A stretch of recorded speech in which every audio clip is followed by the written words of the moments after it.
여러분 안녕하십니까? 경제인사이트 정철진입니다. 한 주간의 경제 이슈를 몰아보는 주간 경제인사이트 9월 마지막 주 경제 키워드 지금 만나보시죠.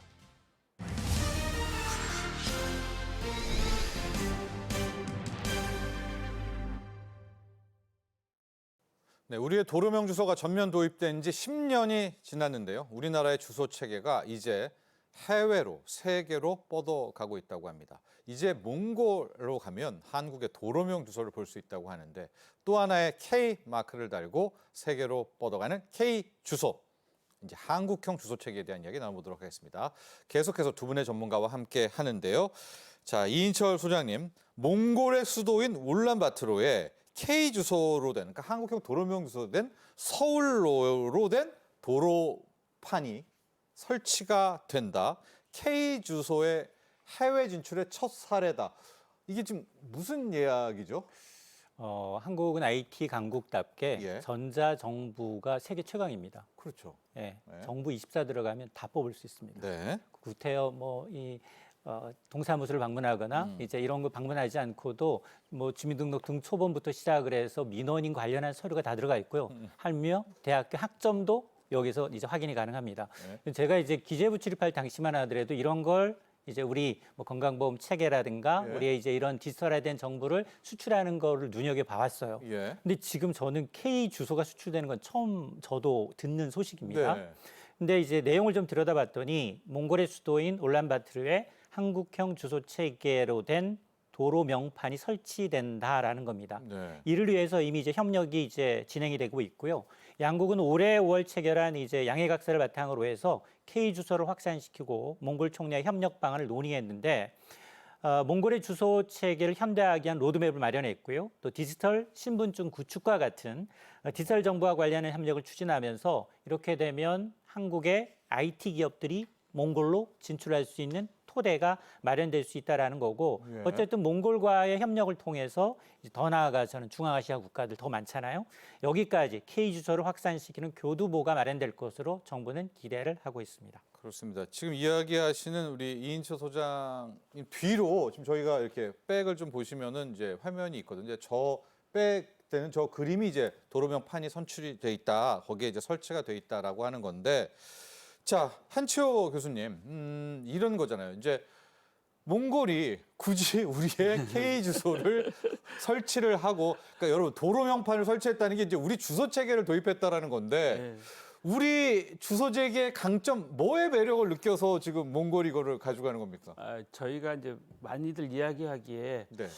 일본도 그렇고 미국도 그렇고 유럽의 국가들도 그렇고 이 그러니까 주소 체계를 갖는 게 전부 다 좀 국가적으로 틀리죠. 달라요. 예. 왜 그럴까를 생각해 보십시오. 그럼 첫 번째로는 국토 지리적인 문제가 있습니다. 국토의 그 여건이 다 틀린 거죠.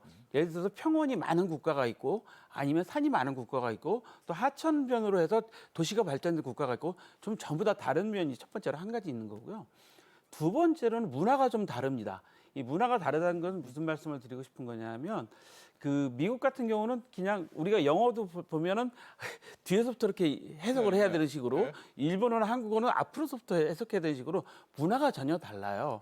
그렇기 때문에 뭐 몽고하고 우리하고는 문화가 좀 비슷한 거죠. 몽골과? 네, 몽고에 아마 최근에 여행 갔다 오신 분들 말씀을 들어보시면 여기 서울인 줄 알았네? 이런 말씀을 많이 하십니다. 몽골 분들이 한국에 와서 취업도 많이 하고 가셔가지고 한국 말씀도 잘하고 우리나라 편의점들도 많이 진출해 있고 뭐 이런 상태이기 때문에 거의 그렇게 말씀하시다 보니까 일단 몽고에서는 많은 나라들도 봤지 않겠습니까? 뭐 중국도 봤을 거고 충분히 러시아도 봤을 거고 다 봤을 텐데 그 중에서 우리 몽고와 우리가 문화적으로나 국토지적으로 좀 비슷하게 잘 만든다고 판단을 한 것 같고요. 네. 그래서 우리가 그런 강점을 갖고 있는데 우리가 지금 모든 게 내비게이션이 참 잘 되어 있습니다. 예. 잘 아시겠지만 우리나라 내비게이션이 아마 제가 보기에는 세계 최강일 거라고 좀 생각될 정도로 하고 있는 상태고요. 그다음에 여기에 뭐가 있냐면 우리나라 도로명 주소 체계가요. 꼭 이 건물만 돼 있는 게 아니라 건물 지하의 메토 뭐 이런 것까지 다 주소 체계로 다 갖춰져 있습니다. 그러니까 예. 지상뿐만 아니라 건물, 지하, 뭐 사물에 대한 것이 다 지정되어 있는 상태이기 때문에 우리나라 지금 이렇게 잘 돼 있는 데가 없다는 거죠. 예. 그리고 중요한 것은 주소가 왜 중요하냐면 우리가 여지껏 글로벌 뭐 물류 체계 많이 했지 했지 않습니까? 네. 그래서 물류에 아주 중요한 게 제일 주소입니다. 예. 그렇기 때문에 주소 물류 체계도 아주 가장 중요하고 아까 우리 이인철 소장님께서 행정 서비스 말씀하셨는데 행정 서비스는 주소가 정말 중요하죠. 예. 그렇기 때문에 이런 것들을 전부 다 보니까 대한민국이 제일 맞는데 저희가 우리나라가 작년에 ISO 국제 표준의 우수 사례로 또 선정이 됐어요. K 주소가. 예, K 네. 주소가. 네. 그러다 보니까 몽고에서 보기에 ISO 국제 표준에서도 우수한 주소 사례로 하니까 당연히 좋은 점수를 줄 수밖에 없다라고 돼 있고요. 우리나라 주소 정보 시스템이 제가 보니까 참 잘 되어 있습니다. 제가 네, 네. 스마트 시티 설계 사업에도 요즘에 참여를 하고 예. 있는데 가서 보면 이게 아주 체계적으로 각 지자체에서 잘 하고 있어요. 그렇기 때문에 이런 시스템을 잘 만들어 놓은 걸 보면 아마 몽고에서도 이런 것들을 봤기 때문에 우리나라 좀 시스템을 좀 가져가야 되겠다. 좀 시작을 해봐야 되겠다. 그런 것 같습니다. 그렇습니다. 아마 이제 이 방송 보시면서 막 뉴욕 같은 도시 생각하면은 거기는 에베뉴 그렇잖아요. 예, 또 스트리트 한 다음에 홀짝 더 편할 텐데 하시겠지만은 방금 한치호 소장도 지적해 주셨듯이 이게 지형이 달라서 네. 몽골 같은 경우에 오히려 K 주소가 네. 더 맞기 때문에 예. 우리 걸 가져간 거잖아요. 거기다 또 문화가 또 문화도 예. 비슷하고.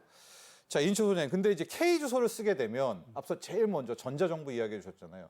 행정 쪽이 우리의 시스템을 다 도입해도 되는 일단 그 K 주소로 열린 거 아닙니까? 이렇게 맞습니다. 되면은. 이게 시스템이라는 게 유지 보수가 예. 굉장히 중요합니다. 시스템을 셋업했다고 해서 그게 전부가 돌아가는 게 아니라 행정구역이 자주 바뀌어요. 예. 그리고 이제 기후 변화로 인해서 지형의 변화가 있기 때문에 주소지가 없을 수도 있고 사라질 수도 있고 생길 수도 있습니다. 예. 그런데 주소하면 가장 중요한 게 배송이에요. 예. 아니 내가 물류. 배송할 예. 말씀 물류 가장 중요하지 예. 않습니까? 그래서 아까 이제 국제 표준의 표준화 기구의 이제 국제 표준 우수 사례가 이제 도입된 것도 똑같은 이유인데 말씀하신 것처럼 이제 한국의 주소 체계, 물론 미국의 주소 체계는 굉장히 격자 모양으로 동서, 남북, 홀짝, 집도 짝수, 혹수 거리를 두고서 찾기 굉장히 쉽게 돼 있어요. 집 찾기 쉽죠. 맞아요. 예. 그래서 야 어떻게 여기는 이렇게 전자정부가 아님에도 불구하고 예. 이런 시스템을 도입했을까라고 하는데 우리의 강점은 뭐냐? 이게 건물이나 사물이나 공간의 위치를 정확하게 표시하다 보니까 같은 공간 내에서도 지하 배송이 있을 수 있죠. 이렇게 되면 드론 배송을 한다든가 4차 산업혁명이 지원하는 기반 시설에 가장 적합한 주소는 어디냐? 이게 K 주소라는 겁니다. 디지털 사회. 예. 자, 오. 그러다 보니 지금 저도 이제 앞서 이제 K 주소가 이제 처음으로 이제 나간 거고요. 네. 이후에 아마 이제 얘기했던 정부의 각종 인프라, 전자정부 시스템에 이제 도입을 하려는 국가들, 특히나 이제 건강보험 체계라든가 앞서 이제 정부의 민원 관련한 전자 디지털 정부의 경우에는 세계 최강이기 때문에 아마 이건 일본도 못하는 거예요. 네. 일본 가보시면 아시겠지만 거기는 아직도 서류를 쓰고 네. 팩스밀리로 보내고 진짜 아날로그죠? 도장 찍어야 되는 네. 문화인데 우리는 디지털로 다 하잖아요. 그러니까 이제 우리가 앞으로 이제 디지털 개인 증명화하기 위해서는 우리가 갖고 있는 이 기술을 하나라도 먼저 뚫어야지 그게 그 이후로 접목될 수 있는 겁니다. 그렇습니다. 여러분 K 주소가 K 주소에서 끝나는 것이 아니라요. 행정까지도 이어지게 되는데 자, 한초 교수님 실제로 그렇습니다. 지금 몽골이 전자정부를 추구하게 되는데 우리나라의 도움 굉장히 필요로 하고요. 우리의 좀 행안부와도 또 많은 이상민 예. 장관과도 만남이 있었죠. 예, 행안부 장관이 가서 아마 MOU를 같이 네. 체결하신 것 같아요. 그 MOU의 주요 내용을 좀 살펴보면 예. 우수 사례를 좀 공유하자. 그다음에 인적 교류를 하자. 그러니까 그 무슨 말씀이냐면 몽고의 공무원들이 우리나라에서 좀 배우고 그렇죠. 우리나라 공무원들도 몽고에 가서 어떻게 개발을 해야 될지 좀 인적 교류 좀 하자 해서 디지털 정부의 역량을 강화하는 부분을 MOU를 맺었고요. 두 번째 내용은 기업 협력 활동도 같이 여기에 좀 넣자라는 거죠. 예. 여기 중요한 게 내비게이션이나 물류 문제 아주 중요한 상황이기 때문에 들어가 있는 거고요. 그다음에 디지털 정보 관련해서 법령 개정하는 거에 대해서 서로 자문 좀 해주자. 뭐 이런 이야기들까지 들어가 있고요. 그다음에 중요한 통합 주소 시스템 도입에 대해서 데이터베이스 구축한 우리나라의 경험 같은 것을 같이 공유하자라는 건데요. 아시다시피 우리나라가 지금 지번 이 형상이 정말 전산화가 잘 되어 있습니다. 대법원에서 등기부 등본 떼보시 맞겠지만 그냥 집에서 이게 다 쳐보셔도 쭉쭉쭉 다 확인이 돼 있는 그런 네, 상태예요. 그래서 제가 얼마 전에 실제로 이 우리나라 뭘 좀 개발하려고 지번 갖고 개발하려고 했더니 우리나라는 이미 그 데이터베이스가 되어 있어가지고 그냥 30억이면 개발할 수 있다고. 제 생각에는 한 300억 들어갈 거로 생각했는데. 그러니까 부가가치가 없네요. 오히려 예, 너무 잘 돼 있어서. 너무 잘 네. 돼 있는 그런 네. 이야기를 네. 들었습니다. 그러니까 아마 이번에 몽고하고도 MOU를 맺을 때 몽고도 아마 MOU를 맺으면서 네. 좀 이런 그 정부 행정 시스템도 변경하는 것도 감안을 해서 우리나라 주소 시스템이 너무 잘 돼 있으니까 같이 접목시키자라고 판단한 것 같습니다. 좋습니다. 저희가 첫 번째 이슈는 한국, 체코 이야기 나눠봤는데 이제 한국과 몽골도 K 주소, 그다음에 전자정부, 우리 K 내비게이션, K 물류, K 배송 또 이렇게 가면 좋을 것 같은데요. 이인초 소장님, 우리가 지금 몽골 이야기를 하는데 이전에 이미 에티오피아와 탄자니아의 K 주소가 수출이 됐었습니까? 맞습니다. 한국형 이제 주소 네. 책에 관심이 많은 게 이 중앙아시아 국가들이에요. 여기들 동동정집, 몽골도 마찬가지지만 네. 도시도 있죠, 유목민도 있죠, 농촌도 있습니다. 유목 생활하다 보면 거처가 불분명하잖아요. 수시로 바뀌잖아요. 이러다 보니까 지금 지난해 11월에 이제 에티오피아와 이제 탄자니아의 경우에는 이 K 주소에 대한 이 전수를 위한 MOU가 체결이 됐는데 예. 에티오피아는 사수화물 주소로 주로 사용하죠. 그러다 보니까 물류 배달에 어려움이 있고요. 그리고 이제 탄자니아의 경우에도 주소 체계가 불명확하다 보니까 이를 개선하기 위해서 한국한테 SOS를 한 건데 아마 정부의 경우에는 이런 이제 한국형 주소책에 관심이 많은 이제 중앙아시아 국가를 상대로 해서 예. 앞으로도 계속해서 이 K 주소를 전파할 계획을 밝히고 있습니다. 그렇습니다. 지금 화면에 우리 이인철 소장 이야기할 때 나오는데 저기는 K 주소밖에 안 되겠네요. 저렇지 않으면은 못 찾아갈 것 같습니다. 배송이 안 될 것 같은데 자 마무리해야 될 것 같습니다. 한치호 교수님, K 주소의 미래. 이게 이제 디지털 사회에 적합하다 이런 평가인 거죠? 그렇죠. 이제 우리나라 도로명이 약 16만 8천 개가 넘고요. 건물 번호가 현재 639만 개가 넘는다고 합니다. 사물 주소도 25만 개가 넘고 그다음에 국가 지점 전 번호판도 8만 개가 넘어서 우리나라가 국토 지리 정보를 공간 정보를 확실하게 현재 체계화시키고 있습니다. 그러니까 지상, 지하, 건물 모든 것이 체계화가 촘촘하게 돼 있기 때문에 네. 확실하게 우리나라의 현재 지리 정보 체계를 갖고 있는 상태에서 이것이 국제 표준화가 된다고 생각하면 세계적으로 좀 진출이 가볼 것이고요. 중요한 거는 여기에 우리나라 행정정보 시스템을 세계 각국에서 대단히 탐내는 것 같아요. 예. 제가 주변에도 보니까 탄자니아에서도 ODA 사업으로 우리나라 행정정보를 좀 기술을 많이 갖고 가고 싶어하는 그런 것 같습니다. 네. 이렇게 생각해 본다면 우리가 제대로 된 데이터베이스를 잘 만들고 불과 10년 전만 해도 우리가 도로 주소 불편하다고 했었는데 이제는 완전히 정착됐지 않습니까? 네, 네. 이제 그 정착된 기술을 가지고 전 세계로 나갈 수 있는 기본이 되는 것 같습니다. 네. K 주소에 대한 이야기까지 나눠봤습니다.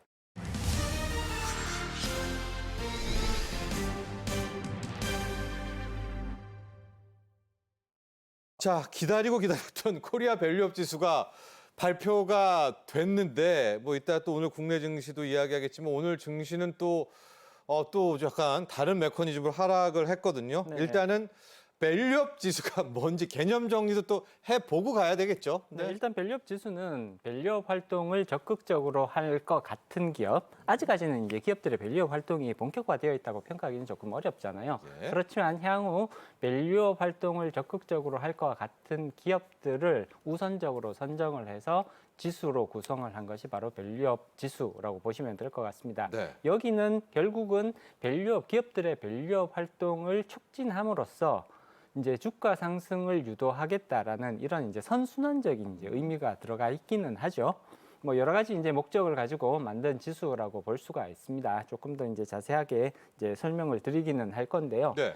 일단 9월 30일을 기준으로 해서 최초의 밸류업 지수가 이제 계산이 돼서 시장에 발표가 될 예정이고요. 예. 그리고 이제 사실 이거보다 훨씬 더 중요한 게 이 밸류업 지수만 가지고 이제 해결이 되는 것이 아니라 지수를 만들었으면 이 지수를 이용하는 상품들이 나와야 되는 거거든요. ETF겠죠, 예, 그게? 예, 주로 이제 ETF의 형태가 될 것 같습니다. 밸류업 지수를 기초 자산으로 하는 ETF가 출시가 되어야 여기에 이제 자금이 계속해서 들어오는 거잖아요. 그래서 ETF가 출시되는 것이 사실 굉장히 중요한 의미를 가진다고 말씀드릴 수 있을 것 같고요. 이 ETF가 그럼 언제쯤 출시될 것 같으냐? 올해 11월부터 본격적으로 ETF가 출시될 걸로 지금 예상이 되고 있습니다. 네. 몇 개 자산 운용사에서 이미 밸류업 지수를 기초 자산으로 하는 ETF를 이제 구성하겠다, 상품화 시키겠다 그런 계획들을 이미 이제 가지고 있는 걸로 파악이 되고 있고요. 그렇기 때문에 11월 달이 되면 최소 서너 개 이상의 밸류업 관련 그런 이제 ETF들이 시장에 나오게 될 것 같습니다. 그렇습니다. 앞서 그 표 한번 다시 볼까요? 이 밸류업 지수라는 게 기준 시점이 올해 1월 2일이 되는 겁니다. 그게 포인트가 되는 거고요. 네네. 100개를 뽑았습니다. 그래서 어제 이제 100개의 편입 종목을 발표를 했고 저걸 가지고 마치 우리가 코스피, 코스닥처럼 이제 지수화하는 겁니다. 그리고 저 편입 종목도 바꾸기도 하죠. 그렇습니다. 매년 매년 6월에? 매년 6월에 한 번씩 정기 평가를 해서요. 편입 종목을 바꾸게 됩니다. 여기 이제 이게 사실 중요한 부분인데 현재의 밸류업 지수, 이번에 발표한 밸류업 지수 지금 코스피 67개 종목, 코스닥 33개 종목이 포함되어 있는데 아직까지 여기에 포함되어 있는 기업들이 밸류업 공시를 하지 않은 기업들이 많거든요. 네네. 따라서 현재의 지수는 어떻게 보면 조금 과도기적인 지수라고 볼 수가 있습니다. 네. 내년 6월 달에 다시 정기 평가를 해서 포함되어 있던 기업들이 얼마나 밸류업 공시를 제대로 하고 있는지 그렇지. 그리고 그 후속 조치를 얼마나 성실히 수행하고 있는지를 다시 평가를 해서 네. 일부 종목은 빠지게 될 거고요. 포함되지 못했던 종목들 중에 이 기업들이 밸류업 활동을 열심히 하고 있구나 이런 것들이 확인이 되면 다시 네. 또 편입되는 쪽으로 따라서 그 밸류업 지수라는 성격은 올해는 어떻게 보면 조금 과도기적인 성격인 거고요. 네. 내년 6월부터는 훨씬 더 그 본질에 가까운 지수 구성이 이루어질 수 있을 것 같다고 평가할 수가 있는 거죠. 자, 100곳을 뽑았는데 약간 논란도 좀 있는 것 같은데요. 어떻게 100곳을 좀 뽑았는지 기준을 좀 살짝 들어보고 그다음에 100개 기업의 면면을 좀 보도록 하겠습니다. 네네. 어떻게 뽑았습니까? 왜냐하면 일단, 네. 아직 밸류업을 하진 않았잖아요. 그렇습니다. 이 기업들이. 아직까지는 밸류업 활동이 본격화되었다고 보기가 어렵거든요. 네. 물론 일부 기업들은 이미 밸류업 공시를 했습니다. 지금 밸류업을 하겠다고 선언한 기업이 한 40개 정도 지금 관찰이 되고 있고요. 네. 물론 이 40개가 모두 밸류업 지수에 포함되지는 않았습니다. 지수라는 것은 기본적으로 안정성을 갖춰야 되고요. 수익성을 갖춰야 되는 거거든요. 그렇기 때문에 40개 기업들 중에 일부는 컷오프 돼서 이제 쉽게 말하면 최소 기준을 못 들었어요? 통과를 못한 거죠. 네. 5개 기준을 지금 이제 네. 제시를 하고 있는데요. 이제 첫 번째가 시장 대표성입니다. 어느 정도의 시총 규모를 가지고 있어야 네. 그래야 이게 지금 충분히 적당한 사이즈가 나오는 기업들, 시장에서 안정적으로 돌아갈 수 있는 그런 기업들인 거잖아요. 그래서 첫 번째는 시장 대표성, 시총 상위 400위까지를 컷오프로 해서 이제 선정, 네. 그러니까 400위 안에 못 들게 되면 잘려- 밸류업 안 공시를 들어가죠. 했다고 네. 하더라도 들어갈 수는 없는 거죠. 그리고 두 번째가 수익성입니다. 수익성은 굉장히 중요한 의미가 있죠. 네. 지수 안에 넣어놨는데 갑자기 적자를 내면서 망해버리면 이건 굉장히 곤란해지는 상황으로 가는 거잖아요. 그래서 최근 2년 연속 적자인 기업들은 포함될 수가 없는 거고요. 네. 또는 2년 합산 손익 적자가 실현된 기업들은 지수에 포함될 수가 없습니다. 그래서 수익성 기준으로 또 한 번 걸러냈다 이렇게 네. 보시면 될 것 같고요. 주주 환원도 굉장히 중요한 거죠. 네. 밸류업에서 가장 핵심적인 내용 중에 하나가 주주 환원인 거잖아요. 그렇기 때문에 최근 2년 연속 배당 또는 자사주 소각을 실시한 기업들만 여기 지수에 포함될 수 있는 그런 네. 자격 요건으로 작용을 했죠. 그리고 네 번째는 시장 평가, 다시 말해서 PBR 보통 네. 그 PBR 기준으로 봐서 PBR이 낮다고 또는 높다고 해서 무조건 포함되는 건 아니고요. 전체 산업군에서 상위 50% 이내일 것 이런 이제 기준들을 네. 제시를 하고 있습니다. 그리고 마지막으로 봐 자본 효율성 보통 이제 ROE를 많이 쓰잖아요. 네. 자기 자본 수익률 ROE가 이제 우수한 기업을 기준으로 해서 선정을 하는데 이것도 대충 보면 기준이 50% 상위 50% 정도로 됩니다. 그래서 이 5가지 기준을 모두 만족시켜야만 여기에 이제 들어갈 수가 있는 거고요. 네. 물론 여기에 이제 예외 조항이 있습니다. 이 5가지 기준을 만족시키지 못했더라도 그 예를 들자면 조기 밸류업 공시를 했다든지 네. 뭐 여기 이런 이제 한두 가지 특례가 있거든요. 네. 그 특례를 만족시킨 기업들도 일부 이번에 밸류업 지수에 포함되어 있습니다. 그런데 제가 앞서 이제 왜 논란이라고 이야기를 했냐면 우리가 이 기업은 100% 들어가야 될 곳들이 좀 안 보인다. 가령 은행주 중에서 뭐 K금융이라든가 통신주들도 전통적으로 밸류업일 것 같은데 또 못 이번에 들어 포함이 안 됐죠. 됐고요. 네. 또 뭐 포스코홀딩스라든가 지주회사 등도 일부도 또 못 들어가 있고. 그래서 좀 말들이 나오는 것 같아요. 우리 한번 편입 종목도 몇 개 좀 보시면서 이번에 어떻게 좀 선출이 됐는지도 함께 좀 분석 좀 해주시죠. 네네. 일단 편입 종목을 보면 이제 다양한 산업군에서 여러 가지 종류의 기업들이 편입되어 있다 이렇게 말씀드릴 수가 있을 것 같습니다. 총 100개가 들어갔는데요. 예. 그중에 이제 산업별로 보면 정보기술업종이 24개, 그다음에 산업재가 20개, 헬스케어 12개, 자유소비재 11개, 금융과 부동산 업종에서 10개, 소재 9개, 필수소비재 8개, 커뮤니케이션 5개, 에너지 하나 이렇게 해서 총 100개의 기업이 들어가 있습니다. 예. 그러다 보니까 이제 정보기술이 상대적으로 조금 비중이 높다. 그렇네요. 근데 이제 이거는 우리나라의 그 상장 기업 분포도를 보면 정보기술 쪽 관련된 상장 기업들이 압도적으로 좀 많은 거죠. 비중이 그렇죠. 비중이 그렇죠. 예. 그렇기 때문에 이거는 조금 거기에 네. 따른 결과라고 보시면 될 것 같고요. 그다음에 앞서도 말씀드렸듯이 유가증권이 그러니까 코스피 종목이 67개, 코스닥 종목이 33개 정도 들어가 있습니다. 네. 가장 대표적인 우리 대장주들이잖아요. 삼성전자, 그다음에 SK하이닉스, 현대차, 반도체 예. 투톱 예. 당연히 들어가 있고요. 그다음에 현대차 들어가 있습니다. 네. 우리금융지주 당연히 들어가 있고 신한금융지주 가장 대표적인 금융지주 회사들 중에 하나죠. 네. 미래에셋 금융지주 미래에셋도 당연히 들어가게 증권, 되는 네. 거고요. 그래서 우리가 들었을 때 흔히 시장의 대표주 성격을 가진 그렇네요. 네, 이런 네. 종목들은 다수 포함되어 있다 이렇게 보시면 될 것 같고요. 다만 앞서 이제 앵커님께서도 지적하셨듯이 이 기업은 당연히 통신주 왜 빠진 거예요? 통신주가 상대적으로 조금 이제 많이 조금 소외를 하던 네. 건 사실입니다. 예를 들어 가장 대표적인 게 KT죠. 네. KT 같은 경우는 사실 그동안 이제 주주 환원이라든지 이런 부분들에 있어서 상대적으로 다른 일반적인 기업에 비해서는 조금 열심히 했다라는 평가를 배당 킹이잖아요. 네, 그렇습니다. 배당도 많이 하는데. 주고 예. 그래서 상대적으로 이 가능성 상당히 높은 기업이 아니냐 이런 이제 시장의 평가가 일반적이었는데 이제 빠지게 되어서 네. 약간은 조금 시장에서 도대체 이런 기업들이 왜 빠졌을까? 그리고 또 가장 대표적인 기업 중에 하나가 말씀하셨듯이 예. KB금융지주. 예, 예. KB금융지주도 그동안 밸류업 활동에 굉장히 적극적으로 네. 참여를 했던 그런 기업이라고 볼 수가 있는 거거든요.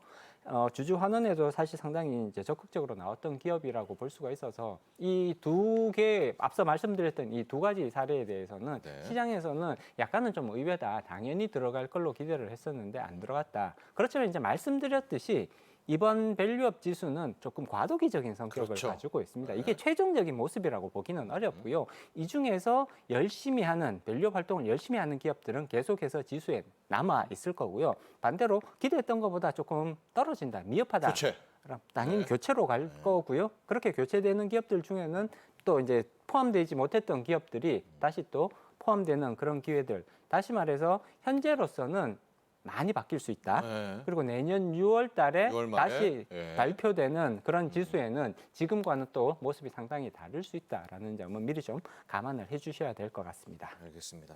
자, 지금 밸류업 지수를 하는데 우리가 밸류업을 하게 된 이유가 코리아 디스카운트. 앞서도 우리가 봤는데 우리 한국 증시가 지금 러시아, 중국 팀이고 아예 못할 수도 있어요. 지금 중국보다 상승률이. 네네. 왜 이렇게 저평가받느냐. 여러 가지 이유 중에 하나가 기업 거버넌스 언급이 되고 있고 아주 좀 용어가 어렵지만 오너들이 주주이익이 아니라 자신들의 이익을 챙긴다. 어떻게 보세요? 이게 그동안 우리 국장, 이 K증시에 나왔던 가장 중요한 문제 아닙니까? 개인적으로는 우리나라 그러니까 코리아 디스카운트에 있어서 가장 중요한 원인 중에 하나가 바로 이 지배구조 문제라고 생각을 합니다. 특히나 맞습니다. 경영권을 행사하는 대주주와 소액주주 간의 이해관계가 상충하는 경우들이 종종 발생을 했는데 예. 이런 관계에서 항상 이 대주주가 우선시되는 그런 현상들이 반복적으로 나타났거든요. 네. 특히나 외국인 투자자들의 입장에서 보면 이건 굉장히 이해하기 힘든 현상이란 말이에요.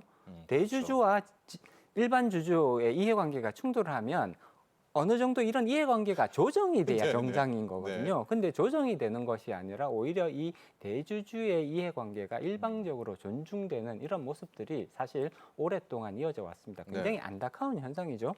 우리가 좀 전에 이제 송재경 대표님께서도 네, 그런 앞서서요. 부분들을 네. 지적을 해주셨듯이 합병이 발생했을 때, 그 합병 비율을 결정함에 있어서도 일반 주주가 손해를 보는 경우들이 비일비재했단 말이에요. 네. 그리고 자사주와 관련된 그런 부분들도 살펴보면 자사주의 마법이라는 마법, 예. 아예 용어 자체가 예. 있는 거잖아요. 이렇게 자사주의 마법이라는 것은 결국은 그 비용을 누가 다 부담을 하는 거냐? 일반 주주들이 그 비용을 다 부담을 하고 거기서부터 발생하는 편익은 대체로는 지배주주에게 그 편익이 이렇게 귀속돼 버리는 네. 사실 이건 굉장히 불공평한 거잖아요. 이런 문제들이 반복적으로 발생해 왔습니다. 네. 반드시 시정될 필요성이 있는 부분인 거고요. 예. 밸류 프로그램이라는 거는 결국은 이 코리아 디스카운트에 있어서 굉장히 중요한 원인을 제공하는 이런 거버넌스의 문제들을 완화시키고 해소함으로써 결국은 우리 기업들이 국제 자본시장에서 제값받기를 할 수 있도록 만들자라는 네. 것이 이 밸류업 프로그램의 가장 중요한 취지라고 볼 수가 있습니다. 우리가 여기에 네. 더 많은 에너지를 집중할 필요가 분명히 있다는 거죠. 그렇죠. 뭐 가령 카카오라는 기업 하나를 몇 개를 쪼개서 상장을 한 겁니까? 4곳, 5개에서 그렇습니다. 계속해서 쪼개서 상장을 하게 되면 카카오페이, 결국은 뭐 그 카카오앤톡, 비용 네. 부담은 누구에게 전가가 되느냐? 카카오의 일반 주주. 주주들에게 그 비용이 다 집중될 수밖에 없는 거고요. 쪼개서 상장을 한다. 상장을 한다는 얘기는 이 기업을 다른 투자자에게 팔아버린다는 네. 개념이잖아요. 그럼 팔게 되면 수익금이 생기게 되는데 이 돈은 누구에게 귀속될 거냐? 대주주와 대체로는 오너. 네. 지배주주, 오너들에게 그러한 혜택들이 집중되어 왔다라는 문제점을 가지는 거죠. 마지막으로 정말 이번에 나온 밸류업 지수에 이어서 밸류업 프로그램 당국도 정말 노력하고 있거든요. 이것이 우리 한국 증시, K 증시의 디스카운트를 해소할 것으로 좀 보고 있는지, 그리고 뭔가가 더 필요하다면 무엇일지 마지막으로 총평 좀 부탁드립니다.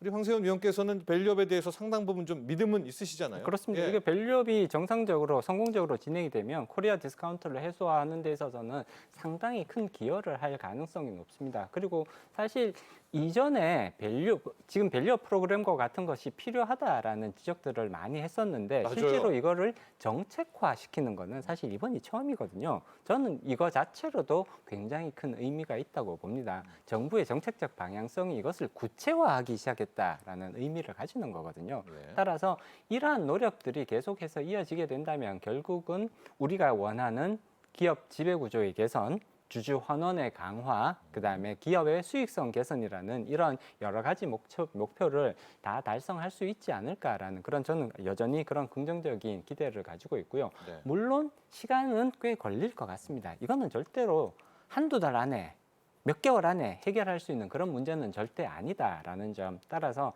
장기적인 관점에서 일관성 있게 이러한 정책들을 추진을 해준다면 당연히 우리 증시 개선, 증시 상승에 있어서는 굉장히 유의적인 역할을 할 수 있을 거라고 봅니다. 그리고 마지막으로 한 가지 좀 당부드리고 싶은 것은 예. 결국 밸류업이라는 것이 기업들의 참여가 가장 중요한 원동력입니다. 해야죠, 기업들이. 네, 기업들이 이거를 해줘야 예. 그래야 증시에서도 기업들이 바뀌고 있으니까 우리도 평가를 다시 해야겠네. 이런 흐름들이 나타날 수 있단 말이에요. 그래서 결국 밸류업의 키를 쥐고 있는 것은 기업들이라고 볼 수가 있습니다. 기업들이 여기에 관련해서 조금 더 적극적인 인식의 변화 이런 부분들도 반드시 필요하지 않을까 싶습니다. 네, 그래서 이 기업들이 독려하기 위해서 지금 당근 채찍 이야기도 네네. 함께 네네. 나온 것이고요. 그렇습니다. 자, 부디 우리 당국이 정말 본격적으로 실시하고 있는 밸류업 프로그램이 코리아 디스카운트를 해소하는 데 큰 힘 되기를 정말 소망해 봅니다. 자, 지금까지 도움 말씀 주셨던 황세훈 자본시장 연구원 선임 연구위원은 여기서 보내드리도록 하겠습니다. 오늘 감사합니다. 고맙습니다. 지금까지 9월 마지막 주 주간 경제인사이트였습니다. 오늘도 함께해 주신 시청자 여러분 감사합니다.